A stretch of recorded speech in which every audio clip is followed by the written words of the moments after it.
जा रहे हैं। पाकिस्तान की एक शिप जो कि गुजरात जा रही थी, उसके शिप के बीच में 50 केजी हीरोइन मौजूद थी। वो हीरोइन की स्मगलिंग की जा रही थी जो कि पकड़ी इंडियंस ने, और इसका इंटरनेशनल मार्केट में बहुत ज़्यादा हाइप क्रिएट हुआ। और ये बात कही जा रही है कि पाकिस्तान वैसे तो 2 नंबरी में हमेशा आगे रहा है, आज स्मगलिंग में भी वो पीछे नहीं रहा, स्मगलर भी बन गए हैं पाकिस्तानी। इसके बाद पाकिस्तान की जो सूरत हाल है वो क्या नज़र आती है पाकिस्तान को, और पाकिस्तानी अवाम इस पर अपनी क्या राय रखते हैं कि पाकिस्तान पर कोई इफेक्ट पड़ेगा इस चीज़ के बाद। चलते पाकिस्तानी अवाम की तरफ, मिलते हैं वीडियो के एंड पे। अस्सलाम वालेकुम। वालेकुम अस्सलाम। आपका नाम? डॉक्टर सायरा इरशाद। माशाल्लाह। अच्छा डॉक्टर, आप ये बताएं मुझे, लाहौर से या कहीं और से? मैं बहावलपुर से हूँ। यहाँ पर क्या करने आई है? यहाँ हमारी यूनिवर्सिटी की बच्ची जो है उसने डिवीजन लेवल के तकरीरी मुकाबले में पहली पोजीशन ली थी, तो उसके साथ मैं यहाँ बहावलपुर आई हूँ। पाक आप लोगों को और कामयाब करे। बेसिकली मैम, आज का मेरा सवाल आपसे ये है कि पाकिस्तान की एक शिप जा रही थी एक्सपोर्ट के लिए गुजरात। अब वो गुजरात के रास्ते में जो शिप थी उसके अंदर 50 केजी हीरोइन पाई गई, स्मगलिंग की जा रही थी। आपको क्या लगता है उसको पकड़ने वाला और कोई नहीं, इंडियंस थे। इंडियंस ने इस तरह से हाइप क्रिएट कर दी कि आज इंटरनेशनल मार्केट में कहा जा रहा है कि पाकिस्तानी जो है हर चीज़ में तो आगे थे, बुरे काम में आगे थे, स्मगलिंग में भी 2 नंबर निकला है। इसके बाद इंटरनेशनल मार्केट में हमारी क्या इमेज रह गई? देखिए जी, तारीख गवाह है कि पाकिस्तान और इंडिया के हमेशा से ही मसाइल रहे हैं, और हम ये नहीं कहते कि यहाँ सारे इंसान बहुत अच्छे हैं और वहाँ सारे बुरे हैं, या यहाँ अच्छाई बुराई का मयार जो है वो आपकी तरबियत पे होता है। पाकिस्तान में अगर इस वक्त 20 करोड़ से ज़्यादा आबादी है, तो उनमें अगर चंद बुरे अनासिर हैं तो उन चंद को आप पूरे पे मल्टीप्लाई नहीं कर सकते। और दूसरी बात यह है कि अगर इंडिया के हाथ आ गए तो बहुत बार इंडिया के भी ऐसी कई बुराइयां हमने पकड़ी हैं, हमने उन्हें इंटरनेशनल मार्केट में और बाहर कहीं पे भी एक्सप्लोर नहीं किया। हमने कभी नहीं कहा कि उनके ये जो लोग हैं वो क्यों आगे हैं और उन्होंने हमारे साथ बुरा किया है। मैं ये समझती हूँ कि इस तरह के अगर छोटे छोटे मामलात होते हैं तो कम से कम ये ख्याल रखना चाहिए कि हम हमसाए भी हैं, और आप देखिए कि हमसायों के हकूक जो है वो हमारे मजहब ने भी इस हद तक कहे हैं, और मुसलमान होने की हैसियत से हमें ये सोचना चाहिए कि हमसाए जो हैं उन्हें कहा जाता है कि ये माँ जाए हैं। और अगर हमारे आपस के हालात बेहतर होंगे तो उसकी वजह यही होगी कि हम एक दूसरे के कुछ छोटे छोटे मामला जो हैं वो उन्हें कवर करें। और दूसरी बात ये, यहाँ पर मैं आपकी बात को इंटरप्ट करती हूँ, सॉरी टू से, मगर आपने कहा है कि हमें छोटे छोटे मामला को इग्नोर कर देना चाहिए। आपको लगता है कि छोटा मामला है? अगर हम बात करें इससे पहले तो ये एक ट्रेंड चलता है टेररिस्ट का पाकिस्तान के लिए, ठीक है। मैं ये नहीं कह रही कि पाकिस्तान सच में टेररिस्ट है, लेकिन ऐसा चलता है। इवन अगर हम बात करें अमेजोन की, तो आपको पता है अमेजोन में भी कितने लोगों ने फेक अकाउंट्स बना के पाकिस्तान में, वो कहते हैं ना कि एक मछली गंदी तो पूरे तालाब को कहा जाता है। तो फिर आपको नहीं लगता कि पाकिस्तान में एक बंदा गलत होगा तो पूरे पाकिस्तानियों को गलत कहा जाए? ऐसा नहीं होता। देखिए, मैं ये नहीं कहती कि मामला छोटा है, लेकिन मैं ये जरूर कहूंगी कि इस तरह से बढ़ के भी इंडिया के मामला होते हैं और पाकिस्तान उन्हें कवर करने की कोशिश करता है। कभी हमारे मुल्क ने ये नहीं कहा कि उनका ये मामला हो गया तो हम इस पे जो है उछालें और आलमी मीडिया में उन्हें दुश्मन बनाएं। मैं आपको इसमें थोड़ी सी बात एडिशन में कर दूं, जब उनका एक रॉकेट जो है फ्लॉप हुआ था, याद होगा आपको, तो उसके ऊपर कितना ज़्यादा हाइप क्रिएट किया था पाकिस्तानियों ने कि भाई हंसी मजाक इतना हुआ था, और उसके बाद उनका वही रॉकेट जो है मून पर गया था। बिल्कुल। और आप ये देखिए कि उनका कलभूषण जब आया था तो पाकिस्तान ने कितने ऑनर के साथ उन्हें वापस भेजा था। ये नहीं कहा था कि भाई आपने यहाँ बुरा किया है, आप हमें नुकसान पहुंचा सकते थे।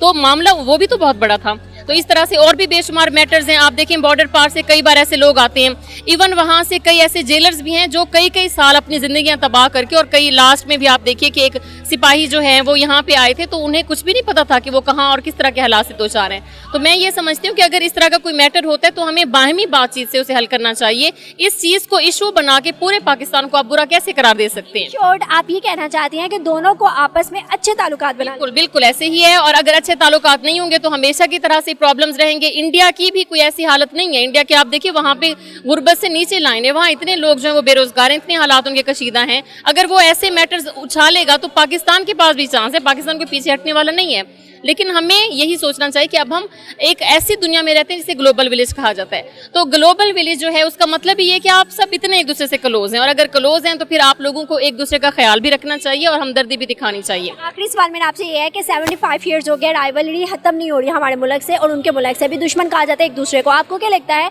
जैसे आपने कहा कि अच्छे से ताल्लुकात बना लेने चाहिए, अरब कंट्रीज जितनी भी हैं उनके साथ तो अच्छे ताल्लुकात हो गए इंडिया के, मगर पाकिस्तान के साथ नहीं हो रहे। आपको लगता है कोई सिनेरियो नजर आ रहा है क्या पाकिस्तान के साथ अच्छे ताल्लुकात बना सकते हैं इंडिया? मैं ये समझती हूँ कि हमेशा पाकिस्तान ने कोशिश की है कि वो पहल करे, हमेशा पाकिस्तान की तरफ से साबिका हुकूमतें भी वो यही पैगाम देती रहीं कि पाकिस्तान जो वो दोस्ती की तरफ हाथ बढ़ाता है, वहाँ से हमें रिस्पांस वैसा नहीं मिलता। और मुझे ये लगता है कि अगर वो रिस्पांस अच्छा देंगे तो नो डाउट हम बेहतर रह सकते हैं। कब तक हम उस तकसीम और उस मसले को आगे लेके बढ़ते रहेंगे कि हम एक दूसरे से अलग हुए तो हम हमेशा लड़ते रहें। लड़ाइयाँ भाइयों में भी होती हैं, लड़ाइयाँ खानदानों में भी होती हैं, सुलह भी हो जाती है। तो इसी चीज़ को दो ममालिक में भी देखना चाहिए। बहुत अच्छा मैसेज दिया, thank you so much ma'am. Thank you ma'am, इस तरह की सूरत हाल में तो कोई भी नहीं रखना चाहेगा।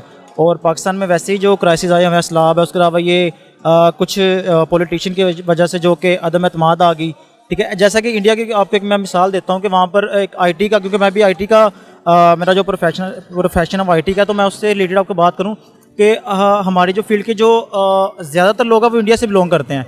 उसकी रीज़न ये है कि ना तो हमारी किसी भी गवर्नमेंट ने आईटी सेक्टर के लिए काम किया ना वो कर सकता है। अभी ये है कि मैं थोड़ा सा क्रेडिट जो है इमरान खान को दूंगा, क्योंकि उसने थोड़ा सा आईटी के ऊपर काम किया है, लेकिन जब काम स्टार्ट हुआ उसके बाद वो उसको निकाल दिया गया, तो उसके बाद जो क्राइसिस है वो आपके सामने।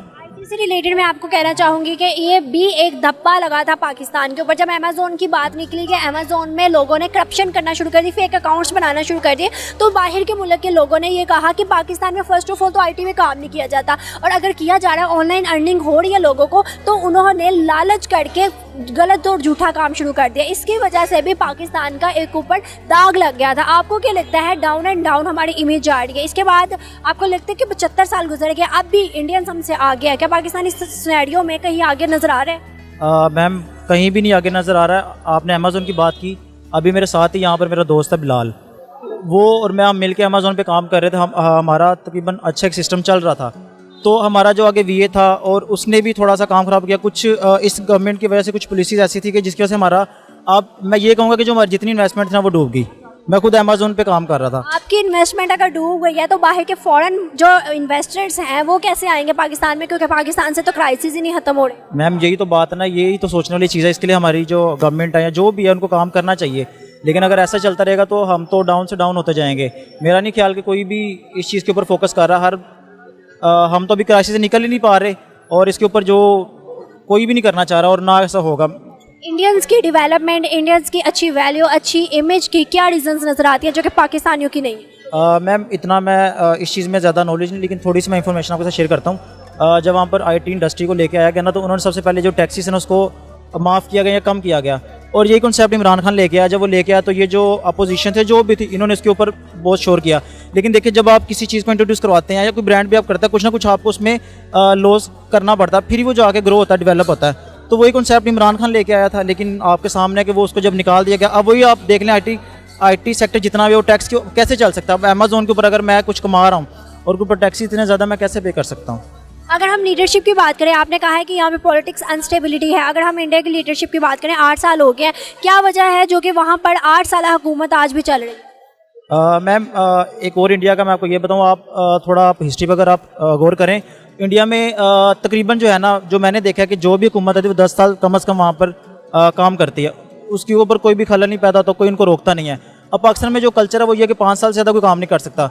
अब देखें ना, एक चीज़ को सेट होते तो साल भी नहीं, यही बात है। अब एक चीज़ को सेट होते होते कम से कम 4-5 साल तो लगते हैं। अब एक चीज़ को जब 4-5 साल लगते हैं, जब अगली गवर्नमेंट आती है तो वो सारा क्रेडिट खुद लेने के लिए वो सारी पॉलिसीज बंद करके जब नया स्टार्ट करते हैं, वो सारा, मैं यूँ कहूँगा कि वो सारा ब्लंडर या वो सारा हमें लॉस में हो जाता है। ऐसा होना चाहिए कि कम से कम जो भी गवर्नमेंट आए, अच्छी हो बुरी हो वो अलग बात है, लेकिन कम से कम उनको 10 साल तक यहाँ पर काम करना चाहिए, ताकि हमारा मुल्क ग्रो की तरफ जाए। सारे सूरत हाल में पाकिस्तान का अच्छा कोई नज़र आ रहा है, फ्यूचर या प्रेजेंट? मैम, अभी तक तो जो सूरत हाल चल रही है, लगता तो नहीं कोई बिल्कुल भी, क्योंकि कुछ लोग ऐसे हैं जो फ्रंट पे तो नहीं है लेकिन बैकग्राउंड पे ऐसा सा काम कर रहे हैं जो हमें नज़र आ रहा है, पॉलिटिशियन हमारे जो भी। तो इस सूरत हाल में मेरा नहीं ख्याल कभी ऐसा हो सकता है। जिस कुछ लोगों पे उम्मीद है लेकिन उनको निकाल दिया गया, बस इतनी सी मैं आपको बात कहूँगा, इससे ज़्यादा कुछ भी नहीं। Thank you so much. Hope so viewers कि आपको वीडियो पसंद आई होगी। अगर आपको हमारी वीडियो पसंद आई तो हमारे चैनल को सब्सक्राइब करके बेल आइकन का बटन दबा के शेयर करना ना भूलेगा, लाइक करिएगा, कमेंट करिएगा और कमेंट में बताइएगा वीडियो कैसी लगी। नेक्स्ट वीडियो अगर आप हमारी कोई भी देखना चाहते हैं, कोई टॉपिक सजेस्ट करते हैं तो भी हमें बता सकते हैं हमारी ईमेल आईडी, इंस्टा अकाउंट और डिस्क्रिप्शन में या कमेंट बॉक्स में। इसी के साथ मुझे इजाज़त मिलती हूँ मैं कल न्यू टॉपिक न्यू कंटेंट के साथ। अल्लाह हाफिज़।